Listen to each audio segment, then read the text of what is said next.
Well, good morning, everyone that is here in the center. Unfortunately, it looks like the storms have knocked our power out, so we won't be saying good morning to those online because they have not joined us yet. Along with that, I wanted to let everybody know that because we have the power out, we are not going to have the annual meeting after service.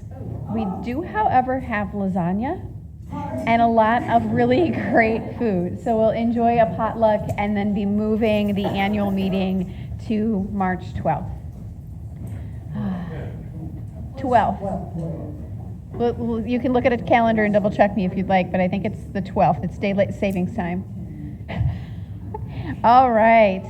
Well, welcome home to each of you. I'm so glad that you are here this morning. And here in Eureka, we like to start every Sunday morning in our very special way. So we could go ahead and pull up that opening affirmation. And we'll say the top part together and then turn to someone near you to say that last line. We are a welcoming community where the vibration of love lifts us, the wisdom of the ages inspires us, and the science of mind teaching empowers us. I honor the path that brought you here today. I honor the path that brought you here today. I honor the path that brought you here today.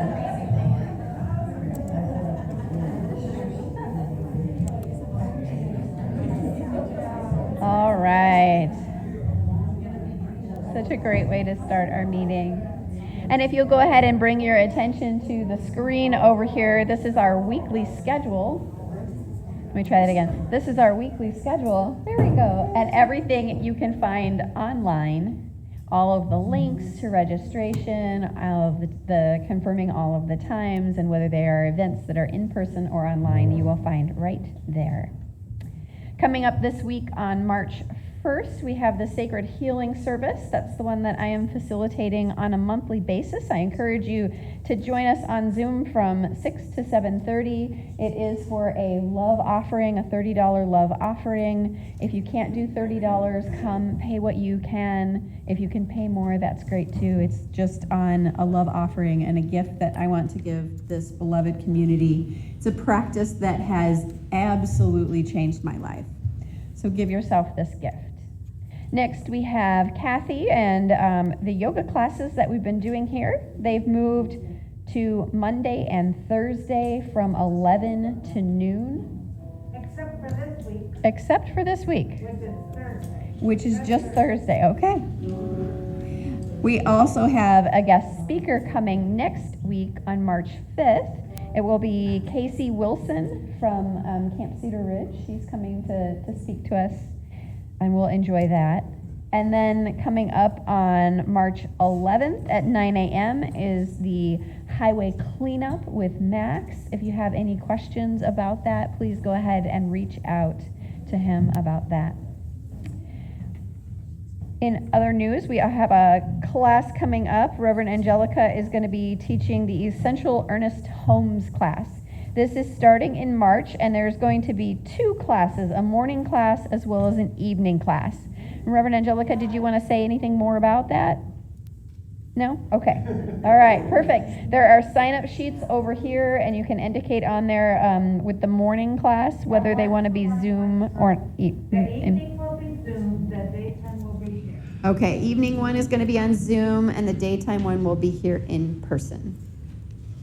As always, take the opportunity to feed your brain with our little bookstore. There are lots of great titles there. They are 25% off or as marked. And our little pantry always needs baby food, pop-top cans, and shelf-stable milks and juices. This is our final week of the theme, All We Need Is Love. And I'll go ahead and invite Edward up with for the contemplative meditation accompanied by Jackson. Edward, somewhere.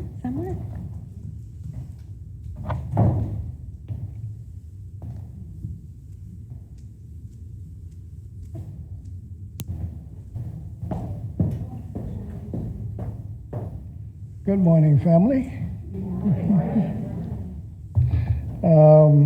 I had picked out something to read originally for this, and my wife and I, Amy and I, we work at the hospital, and she had to work last night. I was off, thank God, but I had I had a treatment that I did because I found myself becoming a little exasperated. We, as you know, we basically have everything in our hospital. Unlike most communities, we're it. So all of the nurses there are psych and geriatric, pediatric, we're everything. And it gets tiring.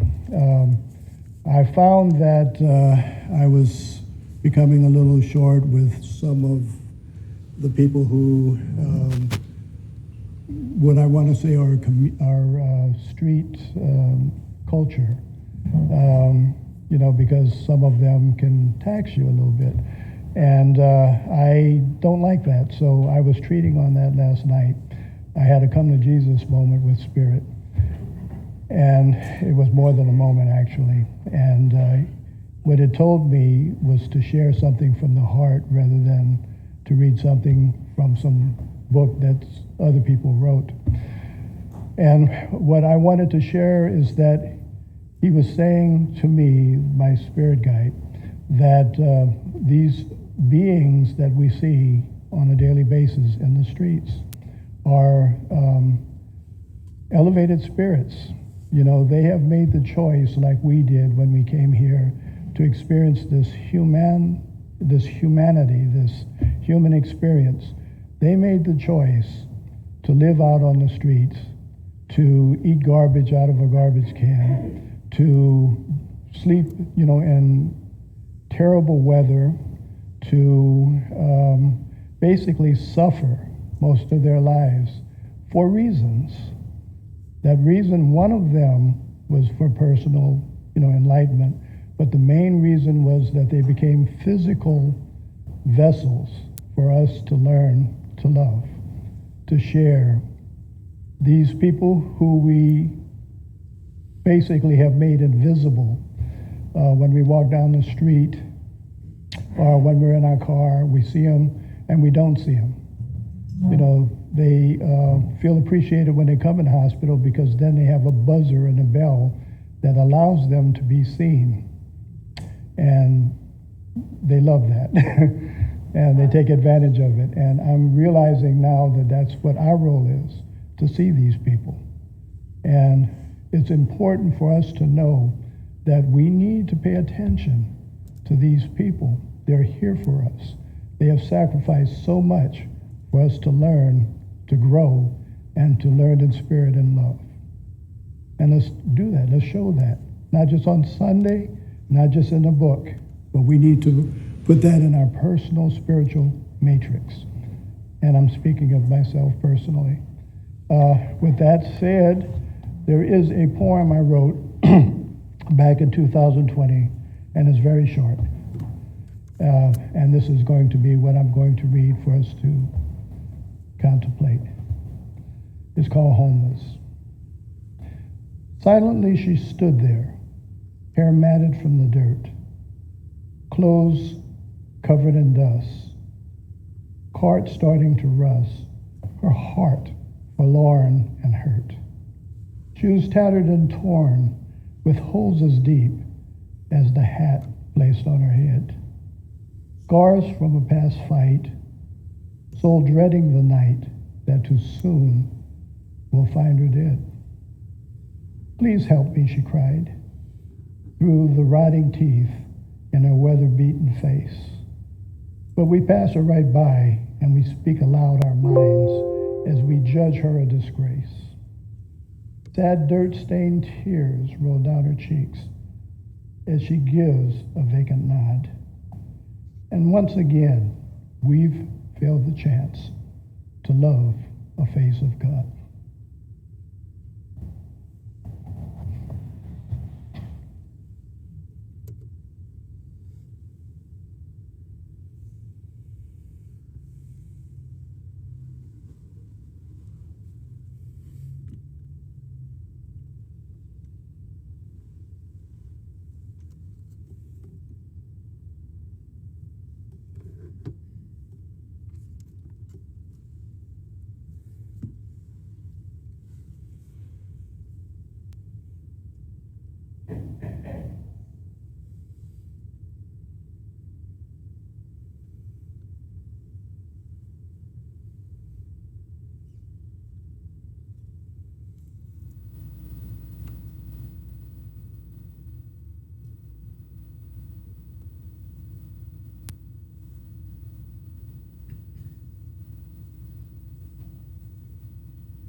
very grateful, so happy, because I know on behalf of all of us that we're beings of light.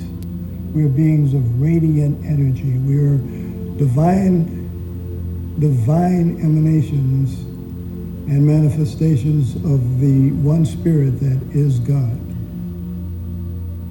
We are connected, and we can never be disconnected.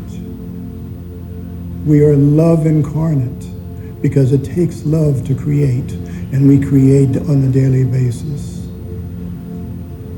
We are whole, perfect, and complete beings. We are spiritual beings, only experiencing a brief human moment. We were never born, so we can never die. What we see are basically assemblances that were made by our parents for us to be here, for us to be learning to love more deeply and more fully. And love is the only power that is. Everything else are human conditions and perceptions. Once we learn this fact, we can move forward, and we can make this world the paradise that it should be. I am so grateful. And when I speak this word into the laws of God, I know good and well that those words are there, that the law of God is actually speaking through me at this moment. It is done. It is what we believe it to be, a paradise, despite any appearance to the contrary. And so it is.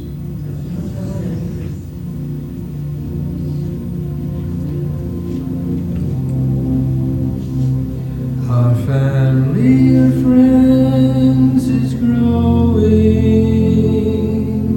bringing joy beyond repair. Our hearts ring with your laughter, all your special gifts we share. Our heart family of friends is growing as we learn to recognize the beauty and perfection reflected in a stranger's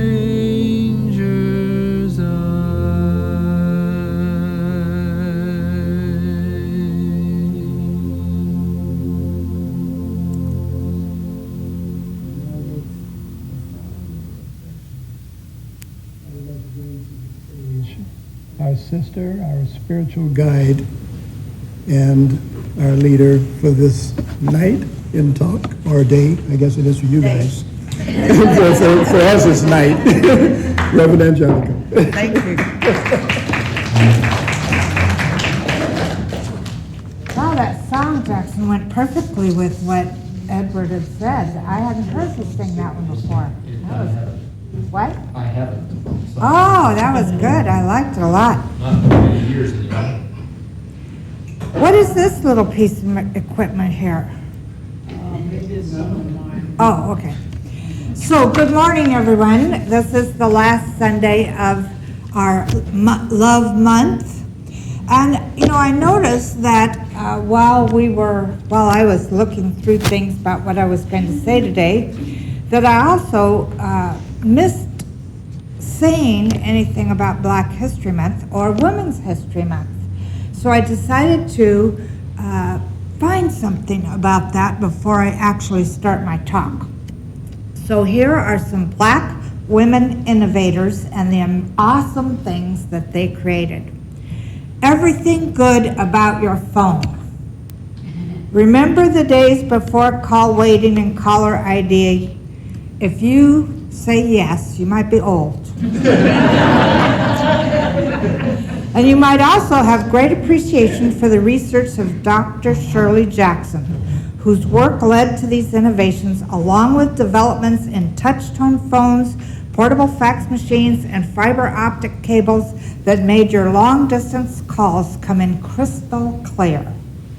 Jackson was the first black woman to earn a doctorate from MIT, the first black female president of a major technological institute, and went on to become the first black woman appointed chair of the U.S. Nuclear Regulatory Commission. Her list of achievements goes on and on and on. Another thing, the heater. We really appreciate those right now, don't we? Especially the last 2 days. And according to my new little weather app that I put on my phone, tomorrow it might snow as well. And tonight. So the heater, isn't it nice that you could just walk into your house and flip a switch and feel warmth? You can thank Alice H. Parker for that. Parker took it upon herself to design a natural gas-fueled new and improved heating furnace. Her design earned a patent in December 1919 and helped give birth to the thermostat and the familiar forced air furnaces found in most homes today. Thank you very much. Yes. Space-saving furniture. Now, here's something I didn't know. That back in the early, or in the 1800s, people lived in houses that were pretty small, and because they were pretty small, they didn't have very much furniture. So in 1885, Sarah Good became the first African-American woman to file a patent. She was born into slavery. After the Civil War, she moved to Chicago. Then she met her husband, and the two of them opened a furniture store. Back in the 1800s, most black families in Chicago lived in little tiny houses and apartments.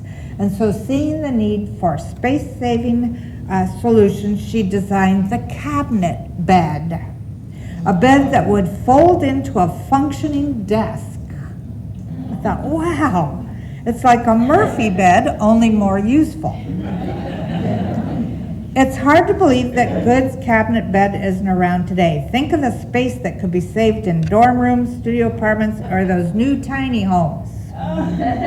Right? Home security. When Marie Van Brittan Brown and her husband Albert noticed increasing crime in their New York neighborhood, coupled with the fact that the police were slow to respond to calls in their parts of town, they set out to make their home feel safer. In 1966, Brown and her husband filed a patent for a household closed-circuit television security camera. The system had a camera at the front door that looked through one of 4 peepholes at different heights. That image was broadcast to the user on the TV in another part of the house.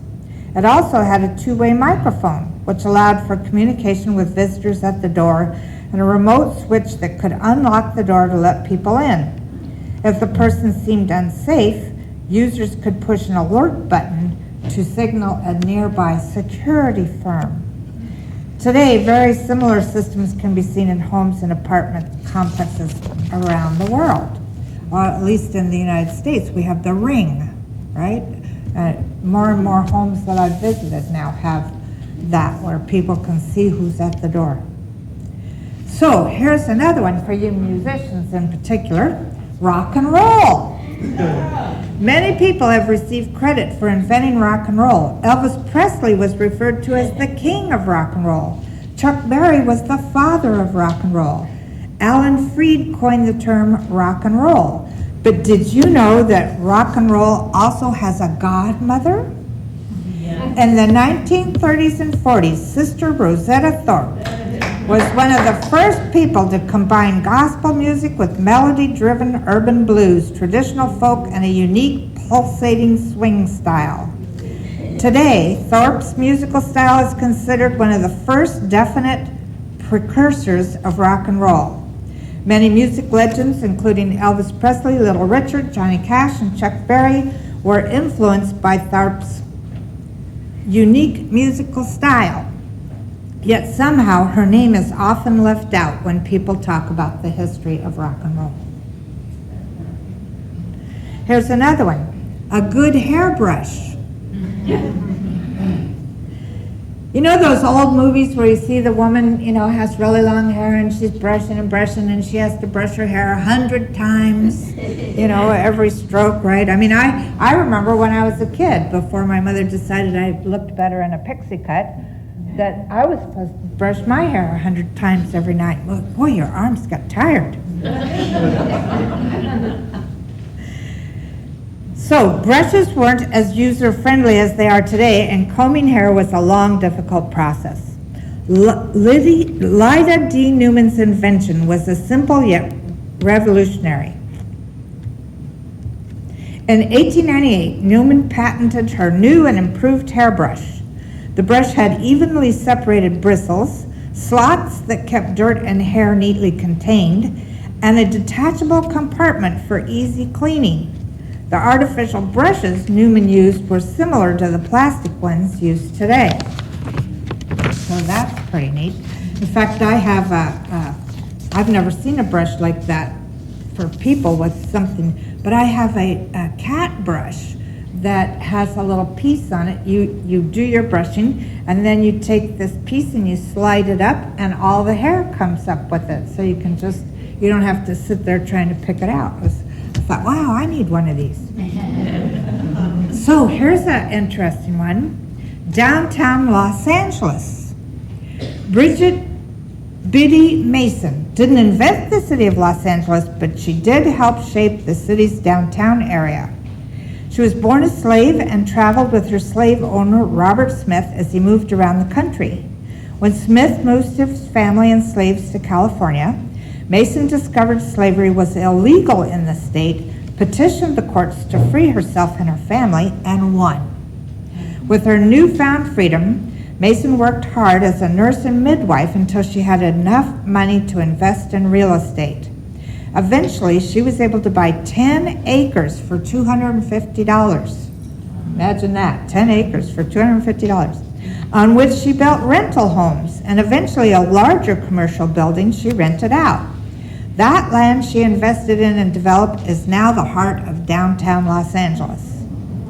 As she amassed her wealth, she also established the first African Methodist Episcopal Church and donated time and money to multiple charities and community programs. Despite all of her accomplishments, Mason was buried in an unmarked grave in Boyle Heights when she died in 1891. Her real estate and money were passed on to her children, but the legacy was lost in the Great Depression. Nearly 100 years after her death, LA's mayor and 3,000 members of the church she started gave her grave a proper tombstone, and Thursday, November 16, 1989, was declared Biddy Mason Day. Today, a memorial to her achievements is erected at the site where her home once stood in downtown Los Angeles. I have two more. 1, 3D movies. How many of you have seen Avatar in 3D? The last one, but not this one. Seen any 3D movies? You know why? A black woman, Valerie Thomas, physicist, inventor, and NASA data analyst. When she wasn't busy managing the Landsat program, which has produced millions of images of Earth, she was inventing the technology which went on to become the premise for more advanced TV screens and modern 3D technology. In the late 70s, Thomas discovered that concave mirrors can create the illusions of three-dimensional objects and began experimenting with how she could visually transmit the 3D illusion. And in 1980, Thomas patented her illusion transmitter. Isn't that amazing? And my last one, better eyesight. While she may not be responsible for everyone's eyesight, Dr. Patricia Bath invented a device that drastically improved the process for removing cataracts, which can cause impaired vision and blindness. Today, her laser phaco probe, which allows for quick and almost painless removal of cataracts, is used around the world. Dr. Bass was the first African-American woman to receive a medical patent, co-founded the American Institute for the Prevention of Blindness, and was the first woman to become the head of a residency program in ophthalmology. And if that's not enough, she pioneered the concept of community ophthalmology, a system that increased the amount of eye care available to low-income and underserved populations. So, it's amazing to think that because of the color of your skin, your work that benefits everybody, no matter what color they are, is ignored in the history books. I was so surprised to read many of those points that I just shared with you. And it made me realize that these women, regardless of their circumstances, regardless of how they were treated, etc., they allowed their spirit to flow through them in amazing ways. They allowed themselves to follow that inner guidance that they had that allowed them to be able to do all these things that make our life so much better. It's amazing. Just amazing to me. It made me want to really look at my passions and how I'm giving them out. And it made me really want to look at honoring everybody, no matter what color they are, or what sex they are, or what sex they choose. To honor them to be all that they're meant to be. Because I know, as Edward said earlier, that there's that divine power flowing through all of us. But we forgot that, and we forget it all the time, especially in the more mainstream religions. Which brings me to a new poet that I just found. Her name is Shaylin Harkin, and here's a poem called The Worst Thing. The worst thing we ever did was put God in the sky, out of reach, pulling the divinity from the leaf, sifting out the holy from our bones, insisting God isn't bursting dazzlement through everything we've made, a hard commitment to see as ordinary, stripping the sacred from everywhere, to put in a cloud man elsewhere, prying closeness from your heart. The worst thing we ever did was take the dance and the song out of prayer, made it sit up straight and cross its legs, removed it of rejoicing, wiped clean its hip sway, its questions, its ecstatic yowl, its tears. The worst thing we ever did is pretend God isn't the easiest thing in this universe available to every soul in every breath. Isn't that a powerful poem? I found her on Facebook, and if you look up Chelan, Chelan Harkin, that her page, there are so many poems. I had a hard time choosing which one, but this was the one that I had read first, and I think that we did make a mistake. You know, the ancestral peoples of everybody's race honored the gods of the land, the gods of the plants, the gods of the birds, the gods of the bees. You know, they honored spirit in absolutely everything. And then I believe because of power and money, it got taken away and made into something else. But we're not doing that anymore. Not at all. We're allowing ourselves to remember that God is in absolutely everything. And we're talking this month about love. And so that means love is in everything. But we have this tendency when we hear the word love to immediately think of partnership love or family love or, you know, those kinds of love. And what I want us to start remembering is that when John said in Scripture, God is love, so those that have not loved know not God, that there's a real heavy-duty truth there. That if we're not allowing ourselves to feel love for absolutely everything, then we're denying God in some way. Just like they denied God when they put him up in the sky somewhere. So I went to the Science of Mind textbook to see what does Dr. Holmes think about love. I got out my concordance and discovered that love is mentioned 92 times. Well, that was great fun going through the textbook because, in the concordance it gives you the word and then it gives you a little tiny piece of the phrase and then it gives you the page number and the paragraph number. So I had to go and look to see what's the whole sentence. And I picked a few for us today.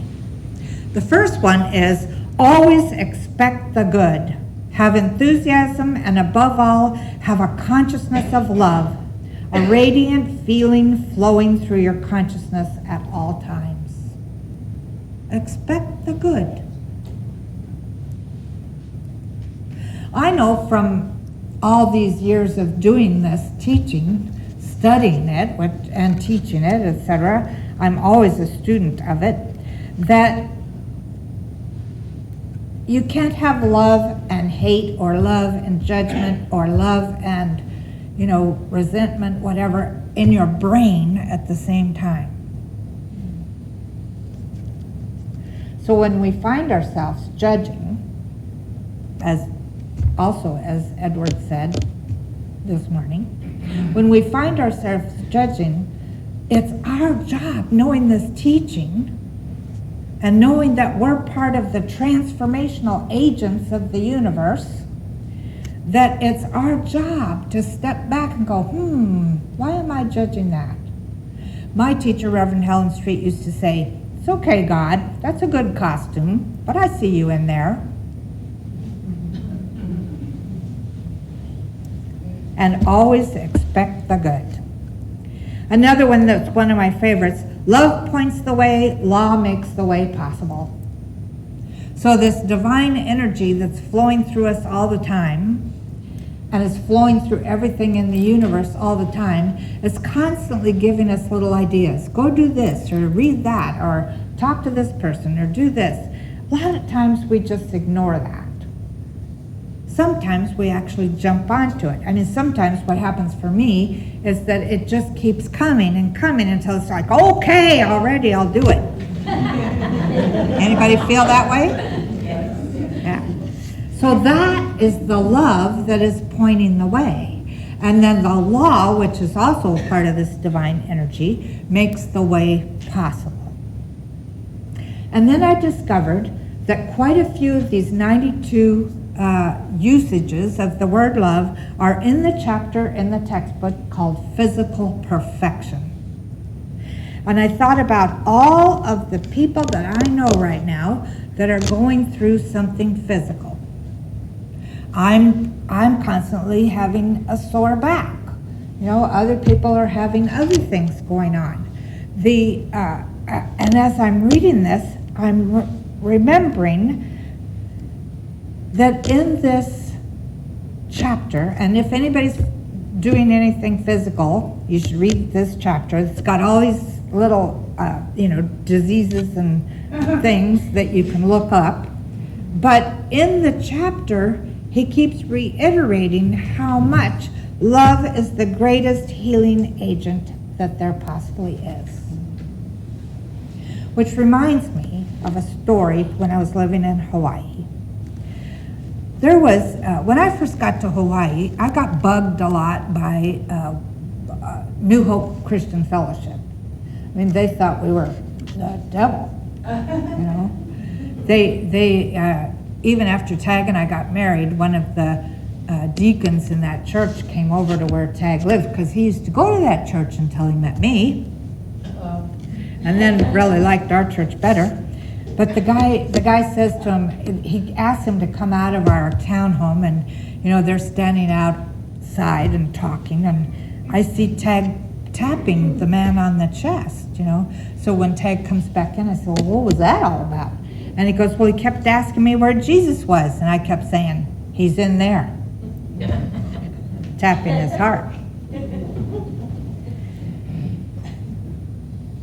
But that church had a radio show on a religious channel. And I used to listen to it all the time. I enjoyed it because I can translate anything into metaphysics.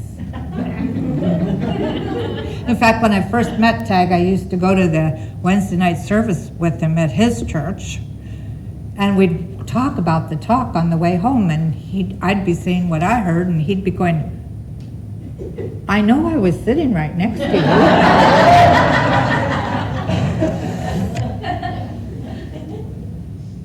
So the pastor tells a story about a young woman, young mother, who had a young daughter who was failing in her health. And she had been to doctor after doctor, been to the hospital a bunch of times. Nobody could figure out what was wrong. And at one point, the mother brought the daughter to see this pastor. And so, of course, the pastor prayed over her, etc., and they go home. About a week or two later, the pastor gets a call that says that from the mother saying she believed her daughter's dying. They're going to the hospital, and does he want them to stop by the church so he could say goodbye to the little girl? Well, he said yes, and they do come by the church, and he opens the back door where the little girl is laying on the seat, and he picks her up and he holds her in his arms, and he said, I couldn't pray. I don't know what to do. I don't know what to say. I've done all I know how to do. So he just loved her.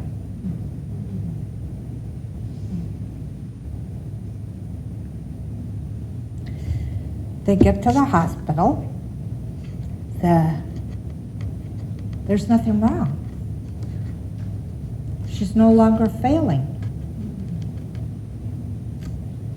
She's probably in her 20s or mid-20s probably by now. I'm trying to think how long has it been since I've been in Hawaii. But every time I think about that, all he could do was love her. And it healed her.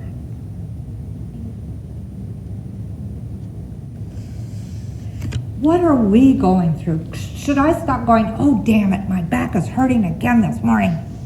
Or should I go, oh, what a nice back you are. What? I'm so grateful for you that you're carrying me through each and every day. What are we doing? Or what are we doing when we stop and somebody says, I have this physical situation, and we go, oh, that's so awful. Now, I'm not saying you shouldn't commiserate with anybody, but what I am saying is after you commiserate with them, know the truth for them. That doesn't need to be their truth. That love is the grandest healing and drawing power on earth. That's the next statement I wrote down that he wrote in the book. Love is the greatest healing agent in the universe. And when we're thinking of somebody as if they were sick, then that just adds energy to what they're experiencing. If we're allowing ourselves to love them, it will aid in their healing. He goes on to say, love is an essence, an atmosphere which defies analysis, as does life itself. It is that which is and cannot be explained. But it is a power within us that is there for us to use. Not just to think about or read about, but to use. You know, for first-year foundational students, I often tell them, I want you to get a picture. A picture of something you'd like to manifest in your life. And I want you to, we'll teach you treatment, and I want you to treat for it, and let's see what happens. Because I want people to have proof that this works. And it does. Over and over and over. I've proved that it works. Other people, I'm sure, have manifested things in your life.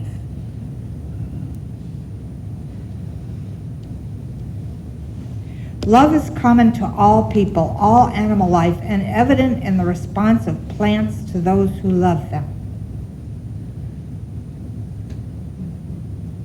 Anybody ever done one of those experiments or read that book, The Secret Life of Plants? Where they do an experiment where this room is full of plants, this room is full of plants. They're both the same kind of plant. They've both been planted in the same kind of pots, dirt, everything. In this room, they go in and they swear at the plants, and they tell the plants they're ugly, and they belittle the plants. In this room, they're giving them the same food and water now. That in this room, they go in and they tell the plants how beautiful they are, how strong they're growing, how wonderful they are. What do you think happens to the plants that were belittled? They shrink. They die. The plants that are getting supported and told how much they're loved are flourishing and growing. So this evidence of love is actually everywhere, even though we can't really see it. We can't see this power. Sometimes we can feel it. The more you pay attention to it, the more you'll feel it. But if I could tell you anything to end off this month, it's that love reigns supreme over all. That's one of his last statements in the text part of the textbook. Love reigns supreme over all. And so let me tell you that at the beginning of my learning the science of mind and spiritual mind treatment and all these principles, it's done unto you as you believe, as Jesus said, etc., it was all up here. And our job is to move from our mind to our hearts. They've proven now that our hearts put out more energy than the brain does. It's the heart, that place where the love power resides, that we want to pay attention to, that we want to come from, that we want to be, and that we want to see in everybody around us. So yes, those people that they call tweakers or whatever, I still am not sure where that phrase came from. Here's the interesting thing. I like reading a lot, and so I read everything. And I read this website called Next Door Neighbor, and sometimes people write in and they say, I'm moving from this place to looking at Humboldt. I want to come to Humboldt. It looks really good. What could you tell me about it? Too many tweakers.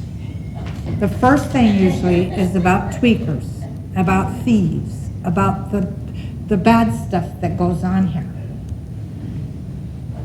They don't say, oh my God, this is one of the most beautiful places on earth.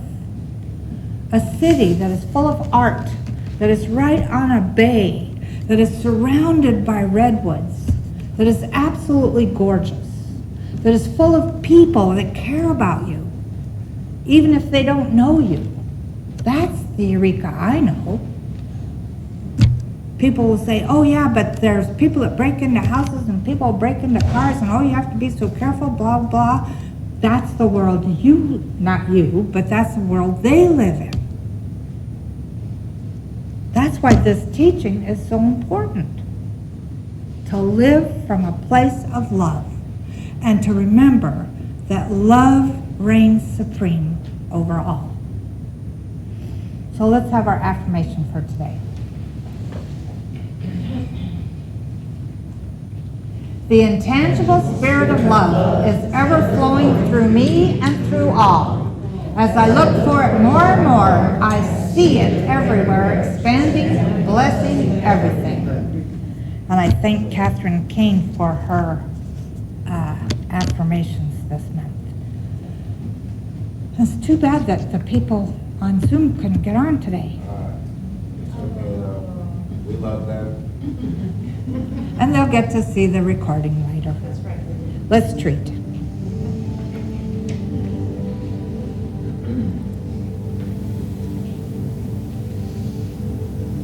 God is love. Love points the way, law makes the way possible. Love is the very essence that is making up the energy, the divine energy that is animating these bodies. And so we celebrate love as we've celebrated it all month, knowing there is a higher form that we can aspire to continually, knowing that this love is divine love, that we are indeed the beloved in whom God is well pleased.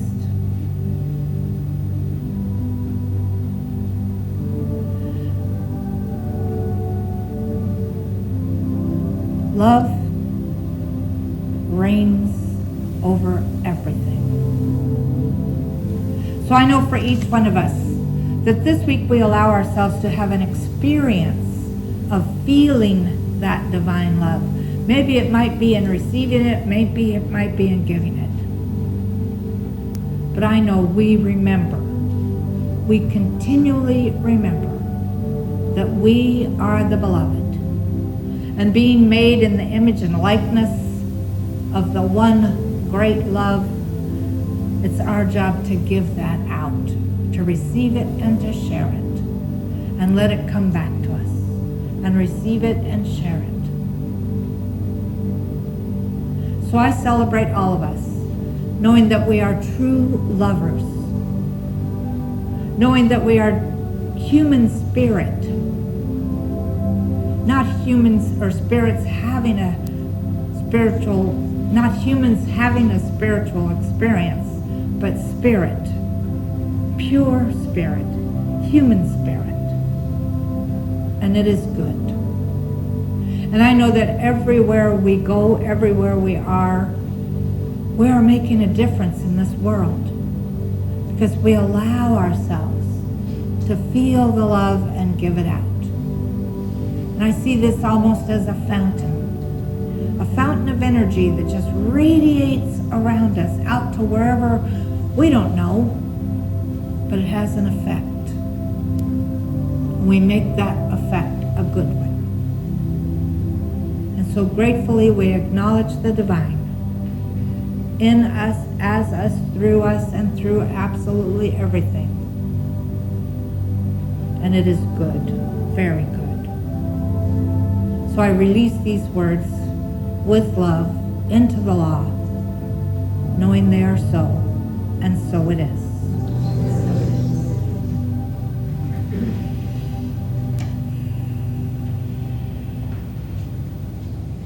So this morning we get to have a wonderful musical gift. Anna Hamilton is playing for us.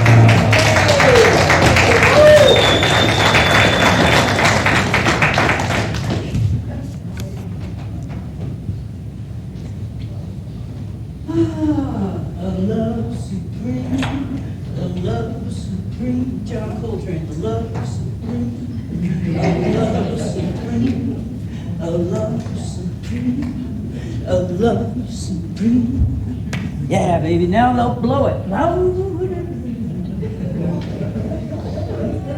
Oh, yeah.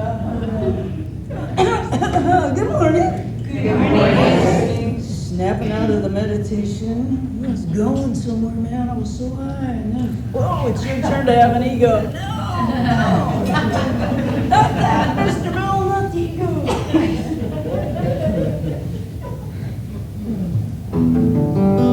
Mr. Chill.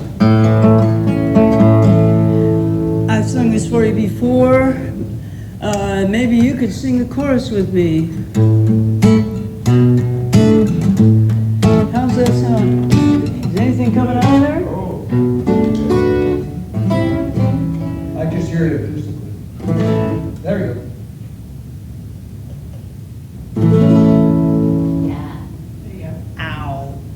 My finger pick's too tight, Lord.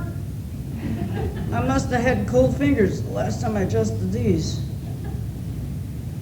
All right, made my day with your love. You made my day with your sweet, sweet love. You made my day with your love, with your love. All right, try it. Made my day. You made my day with your love. You made my day with your sweet, sweet love. You made my day with your love. You made my day with your sweet, sweet love. Yeah, yeah. All right, all right, all right, all right, all right, all right, all right.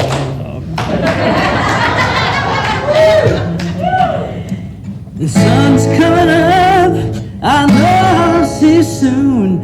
I have a lot to say, so I'll sing this little tune. That you made my day with your love. You made my day with your sweet, sweet love. You made my day with your love, with your love. The sun is going down, that moon is coming up.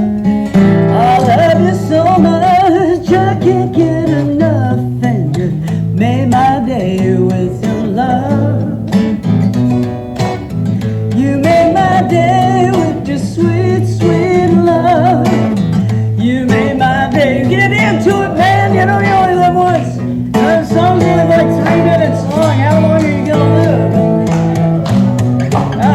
And you know nobody's gonna take me away. I'm so glad that I found my way. You brought a smile to this tear-stained face. Now I know no one will ever replace you, 'cause you made my day, made my day. You made my day with your sweet, sweet love, little drum. You made my day with your love. Oh, you made my day with your love. You made my day with your love.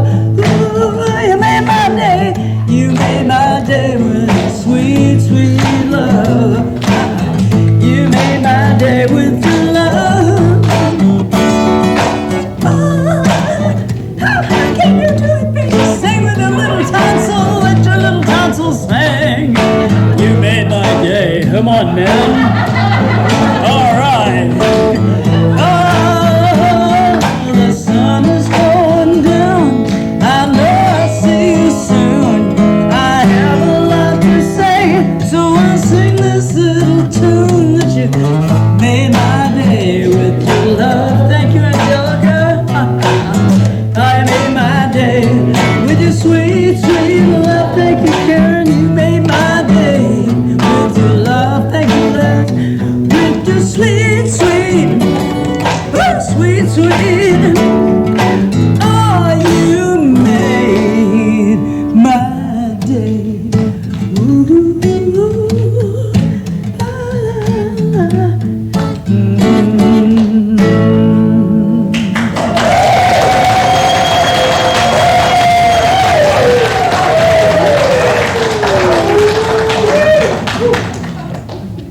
And now lasagna.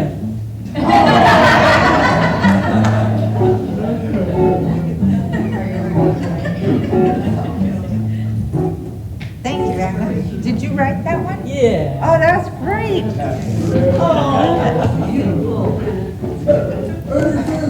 So easy to take a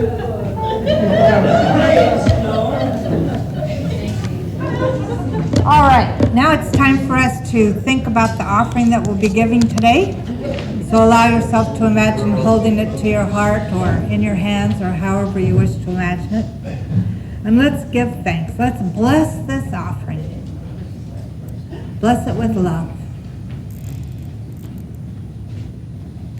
Knowing that we're so grateful for all that we have, all that we ever have had, and all that we will have in the future. And so it is.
Together.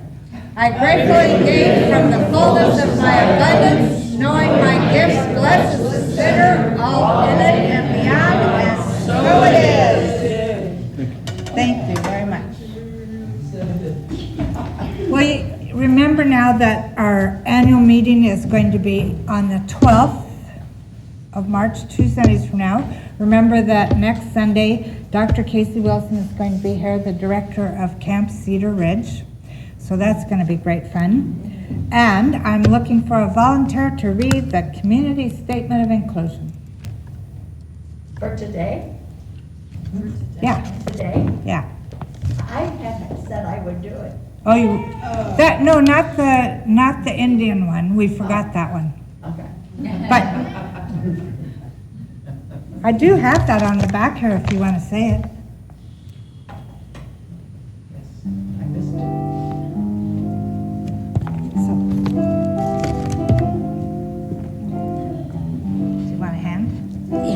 Thank you.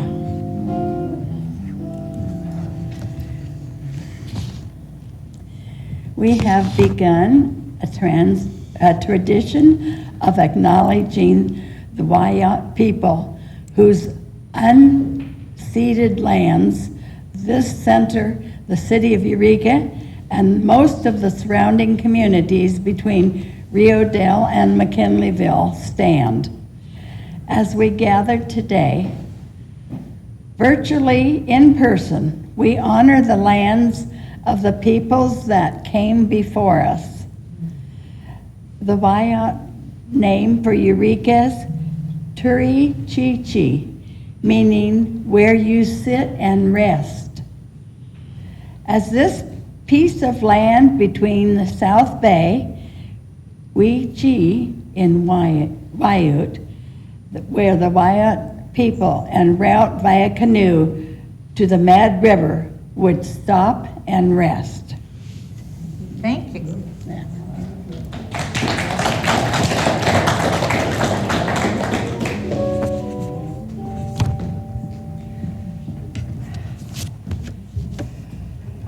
Who would like to read the Statement of Inclusion now to close our service?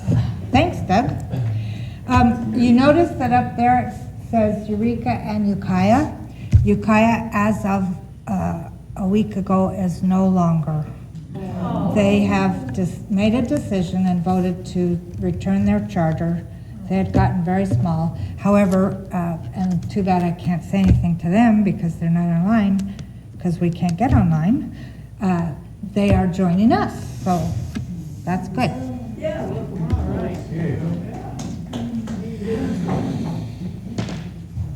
We, the Eureka Center for Spiritual Living, are a community that celebrates diversity, fosters inclusion, champions inner work, and creates space for brave, vulnerable conversations. We are a community that honors the unique emanation of God that each person embodies and advocates with people for human rights and dignity for all. We are a community that blesses each other, sees sacredness in all life, remains learners and listeners so that we may grow together, and understands the oneness is not sameness. We know our beloved community is revealed more fully when we love each other well. Yes, thank you. Thank you very much. All right, let's stand and sing our song for the last time. I know we know it perfectly now.